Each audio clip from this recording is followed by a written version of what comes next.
Сәлем достар, біз обой жабыстырғалы жатырмыз. Наконец-то қоңыр түсті обойды, сұр түсті обойды үйді қараңғы тұрған сияқты.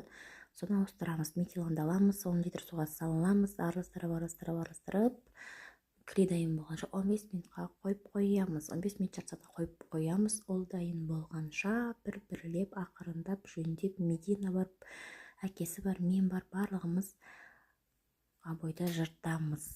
Отбасылық обой жырту күні болды біздің үйде.